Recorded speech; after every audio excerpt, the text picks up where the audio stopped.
नमस्कार। रेलवे की तरफ से बड़ी खुशखबरी आ रही है कर्मचारियों के लिए। जी हाँ, यहाँ पर रेलवे ने फाइनली इंतज़ार ख़त्म किया है और जीडीसी में बम्पर भर्ती यहाँ पर निकली है। 1500 से ज़्यादा पदों पर रेलवे में जीडीसी यानी कि जनरल डिपार्टमेंटल कॉम्पिटिटिव एग्जाम के माध्यम से उच्च पदों पर प्रमोशन के लिए फॉर्म यहाँ पर मांगे गए हैं। तो आज के इस वीडियो में हम देखेंगे रेलवे में जीडीसी एग्जाम क्या है, कौन इसको दे सकता है और किस प्रकार से आप दोस्तों इसमें टीटी, गार्ड, स्टेशन मास्टर, अन्य पदों पर प्रमोशन ले सकते हैं।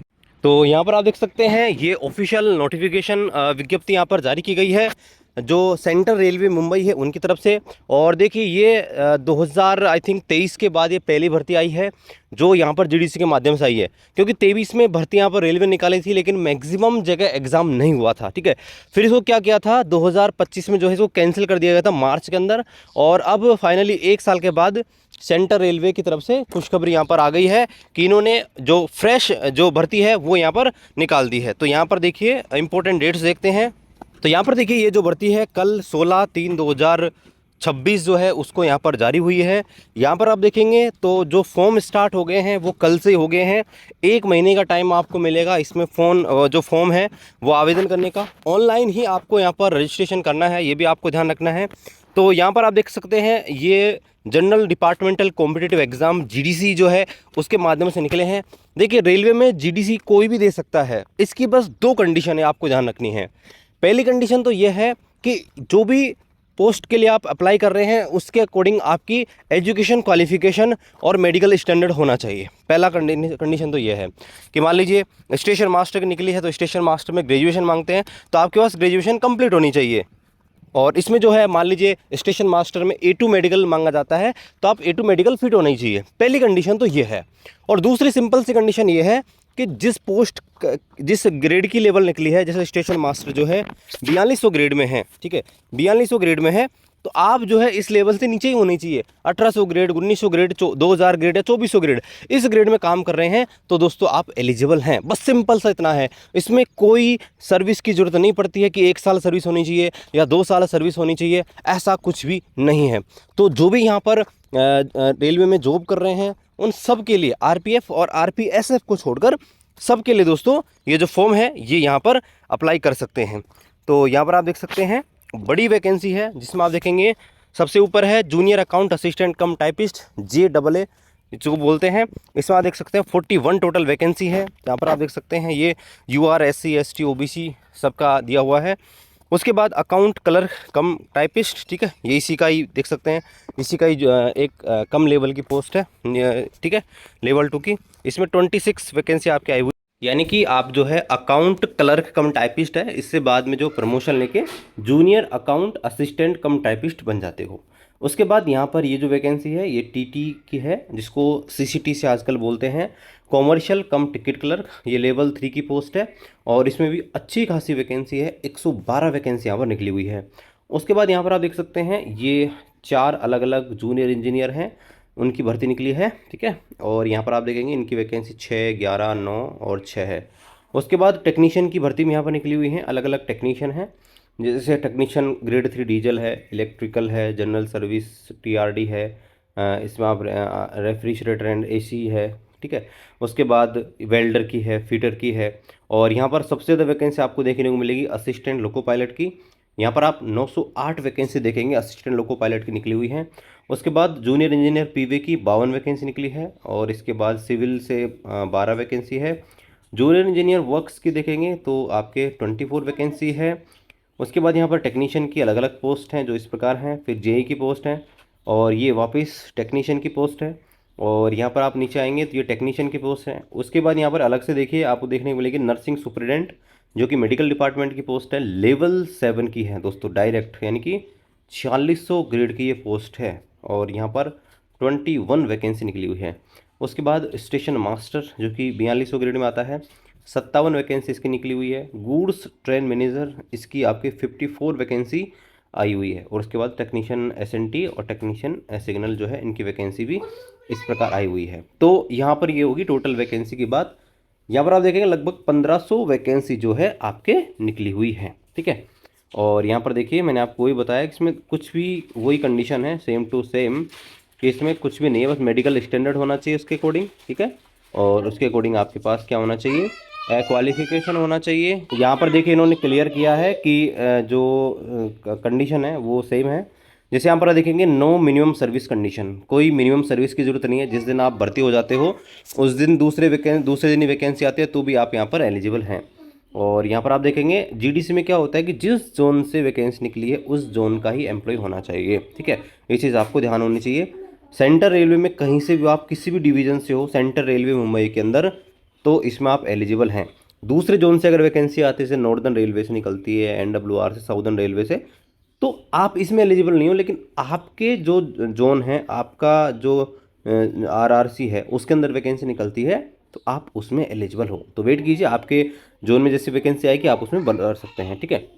यहाँ पर आपको ऑनलाइन ही फॉर्म भरना है और यहाँ पर सारी चीज़ें आपको ध्यान रखनी है। एसएमएस, ईमेल वगैरह सब कुछ आपका खुद का डालना है, ठीक है। ऑनलाइन ही आपको भेजना है, कोई ऑफलाइन वगैरह आपको नहीं भेजना है। और समय से पहले आपको फॉर्म भरना है, यहाँ पर बोला है। यहाँ पर देखिए बोला है कि सभी जो रेगुलर एम्प्लॉयज़ हैं उनके पास एजुकेशन क्वालिफिकेशन होनी चाहिए जो भी डायरेक्ट रिक्रूटमेंट के बराबर होती है वो वाली, ठीक है। और यहाँ पर एक चीज़ और है, यहाँ पर देखिए एक और चीज़ जो है आपको यहाँ पर ध्यान रखनी है जो कि बहुत इंपॉर्टेंट है। All regular employ possessing prescribed education qualification for direct recruitment working in same grade same pay scale for GDC is being conducted are eligible to appear in the selection from non safety to safety category। ये आपको बहुत समझने की चीज़ है। जैसे मान लीजिए कि आप ऑलरेडी 4200 ग्रेड में काम कर रहे हैं, ठीक है, और आप चाहते हैं कि आप जो है स्टेशन मास्टर बनना। मान लीजिए कि आप ऑलरेडी CCTS हैं, ये मान लीजिए, ठीक है, चीफ कॉमर्शियल कम टिकट सुपरवाइजर हैं, ऑलरेडी CTI लेवल के हैं, 4200 ग्रेड में हैं। और यहाँ पर स्टेशन मास्टर की वैकेंसी निकली है जो कि सेम ग्रेड की है। तो क्या आप सेम ग्रेड में जा सकते हैं, उस चीज़ के बारे में क्लैरिफिकेशन दिया है। तो यहाँ पर देखिए इन्होंने बोला है अगर आप यहाँ पर नॉन सेफ्टी की पोस्ट में काम कर रहे हैं तो CCTS जो है, CCTS, वो नॉन सेफ्टी की पोस्ट है। तो उससे अगर आप सेफ्टी की पोस्ट में जाना चाहते हैं तो आप अलाउड हैं, ठीक है। यानी कि आप जो है सेम ग्रेड में जा सकते हैं। यहाँ पर आप देखेंगे तो आप स्टेशन मास्टर में जा सकते हैं सेम ग्रेड पे। उसी प्रकार से मान लीजिए आप 1900 ग्रेड में कोई भी जॉब है, ठीक है, जैसे मान लीजिए आप कोई भी टेक्नीशियन की पोस्ट पे है जो कि टेक्नीशियन पे है, और उससे आप जो है मान लीजिए असिस्टेंट लोको पायलट बनना चाहते हैं, ठीक है, तो आप non safety to safety post में जा सकते हैं, आपको अलाउ कर रहा है, ठीक है, नॉन सेफ्टी टू सेफ्टी।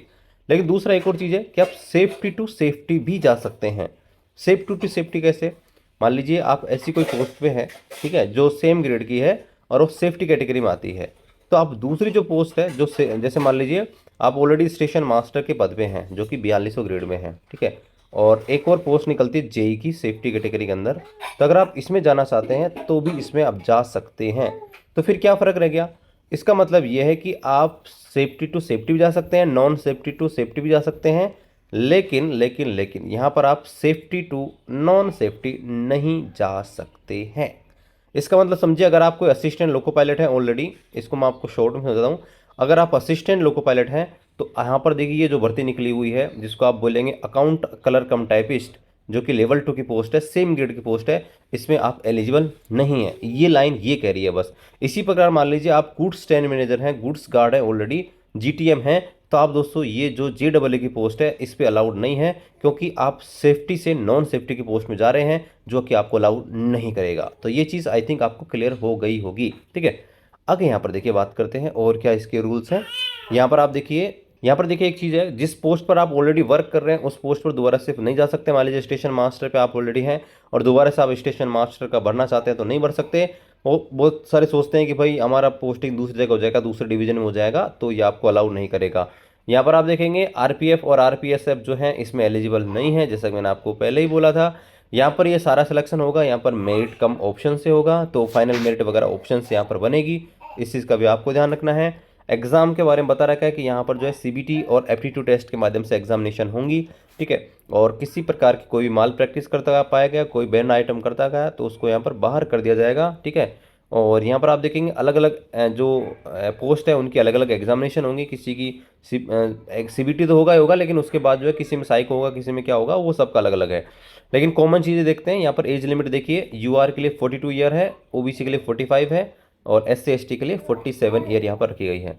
और यहाँ पर ये क्राइटेरिया है कि आपका जो जन्म है इसके बाद होना चाहिए, ठीक है।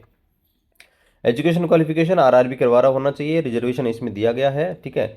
और यहाँ पर देखिए there is no separate reservation post of EWS, यहाँ पर ईडब्ल्यूएस के लिए अलग से कोई रिजर्वेशन नहीं है, रेलवे बोर्ड का लेटर है जिसके अकॉर्डिंग इनको नहीं दिया गया, ऑनलाइन ही आपको फॉर्म भरना पड़ेगा। अब यहाँ पर देखिए रिक्रूटमेंट प्रोसेस सबकी बता रखी है। तो डायरेक्ट रिक्रूटमेंट का आपने फॉर्म भरा है आरआरबी से जो आती हैं, तो उसमें जो सेकंड पेपर होता है ना, वो वाला आपका पैटर्न यहाँ पर रहेगा मेनली, आप ध्यान रखना। जैसे एएलपी टेक्नीशियन जो है जब आप देते हो तो वहाँ पर CBT 1 CBT 2 उसके बाद आपका साइको होता है। तो यहाँ पर आपका एक ही पेपर होगा और वो इस प्रकार से होगा जिसमें आप देख सकते हैं ये सिलेबस रहेगा, math, reasoning, basic science and engineering, basic of computers रहेगा, और पार्ट बी रहेगा ये वाला, यानी कि जो आपका CBT 2 वाला जो सिलेबस है ना, लगभग वही आपको देखने को मिलेगा, ठीक है। और ये आपका सिलेबस है अलग अलग। उसी प्रकार से आप जेई का देखेंगे तो जेई का ये सिलेबस रहेगा और इस प्रकार से ये रहेगा कि क्या क्या आपका आएगा टोटल, ठीक है। तो ऐसे आपको सभी जो पोस्ट है उनका आप देख सकते हैं, नोटिफिकेशन मैंने टेलीग्राम पर डाल दिया है। यहाँ पर नॉर्मलाइजेशन होने वाला है क्योंकि अलग अलग शिफ्टों में एग्जाम होगी। यहाँ पर आप देख सकते हैं गुड्स ट्रेन मैनेजर हो गया, स्टेशन मास्टर हो गया, और जूनियर अकाउंट असिस्टेंट कम टाइपिस्ट, यानी जिनमें टाइपिंग है साइको, ये जो पोस्ट हैं जो ये ग्रेजुएशन वाले NTPC के हैं उनको एक साथ इन्होंने ले लिया है। और यहाँ पर आप देखेंगे तो ये इनका सिलेबस रहेगा, ठीक है, जो CBT 1 होता है आरआरबी से वो। CCTC में ये वाला सिलेबस इन्होंने रखा गया है, तो ये आप देख सकते हैं सबका, नर्सिंग सुपरिटेंडेंट वगैरह सबका यहाँ पर अलग अलग है, ठीक है। और आगे आपको ऑनलाइन फॉर्म जो बना उसके बारे में डिटेल से बता रखा है, क्या क्या डॉक्यूमेंट्स यहाँ पर अपलोड करना है, ठीक है। यहाँ पर देखिए फॉर्म रिजेक्ट के बारे में बता रखा है कि आप कैसा फॉर्म रिजेक्ट हो सकता है। अगर आपने गलत फोटो और साइन अपलोड किए तो आपका हो सकता है सिग्नेचर आपने जो है कैपिटल ब्लॉक लेटर में कर दिया, डिसजॉइंटेड कर दिया तो भी हो सकता है, डिटेल्स आपने गलत डाली हैं तो भी हो सकता है, और किसी प्रकार से पाया गया कि आपने कुछ इरेगुलरिटीज़ करी हैं एग्ज़ाम वगैरह में या बाद में, तो भी आपको जो है यहाँ पर बाहर कर सकते हैं, ठीक है। यहाँ पर देखिए जब भी एग्ज़ाम होगा तो आपका हॉल टिकट आपका जारी हो जाएगा, तो वो आपका बाद में होगा। एग्ज़ाम डेट्स वगैरह इसके बारे में भी दे नहीं रखा है, एग्ज़ाम डेट्स आई थिंक बाद में आ जाएंगी, और इसके रिगार्डिंग कोई और अपडेट मिलेगा तो हम आपको और यहाँ पर अपडेट कर देंगे, ठीक है। यहाँ पर देखिए ये SC ST का जो सर्टिफिकेट बनवाना है, अगर आप फ़ायदा लेते हैं OBC का आपको बनवाना रहेगा, OBC कैटेगरी से अगर आप फॉर्म फिल करते हैं, ठीक है, उसके लिए है। नीचे आप आएंगे ये डिक्लेरेशन है, ठीक है, OBC का जो आपको डालना रहेगा। ये क्वालिफिकेशन है हर पोस्ट का, यहाँ पर आप क्वालिफिकेशन देख सकते हैं, ये क्वालिफिकेशन होनी चाहिए आपके पास, ठीक है। तो अगर मान लीजिए आप 12th पास में है तो भी आप CCTC जो है उसमें यहाँ पर एलिजिबल हैं। जैसे आपको दिखा देता हूँ, CCTC में सिर्फ 12th पास यहाँ पर मांगा जाता है, बाकी ग्रेजुएशन है तो आप station master, goods train manager जो हैं इन पे यहाँ पर कर सकते हैं। और अगर आपके पास ITI है तो मैक्सिमम पोस्ट पे आप एलिजिबल हैं, ALP की जो पोस्ट है उसमें आप एलिजिबल हो जाएंगे। नर्सिंग सुपरिटेंडेंट में देखिए जो भी यहाँ पर आरआरबी का वो जो ही है यहाँ पर है, ठीक है। यहाँ पर आप देखेंगे तो जैसे ये वाला देखिए, इसके ऊपर वाला आपको दिखाता हूँ। यहाँ पर देखिए स्टेशन मास्टर में ग्रेजुएशन चाहिए, गुड्स ट्रेन में ग्रेजुएशन चाहिए, JAA में ग्रेजुएशन चाहिए, CCTC में आपको 12th पास चाहिए 50% मार्क्स के साथ, और अकाउंट्स कलर कम टाइपिस्ट में भी 12th पास चाहिए 50% मार्क्स के साथ, ठीक है। तो ये यहाँ पर है, ये आपके जो विजन सर्टिफिकेट्स हैं उनके बारे में दे रखा है, ठीक है, लेजर सर्जरी का और वो चीज़ें। तो ये सारी चीज़ें दोस्तों, फाइनली ये गुड न्यूज़ है, यहाँ पर बड़े पदों पर GDC भर्ती आई है। आई थिंक सारी चीज़ें क्लियर हैं। कोई डाउट है दोस्तों कमेंट कीजिए, हम दोबारा वीडियो बना के आपके सारे डाउट्स का जवाब देंगे। मिलते हैं अगले वीडियो में, तब तक जय हिंद, वंदे मातरम।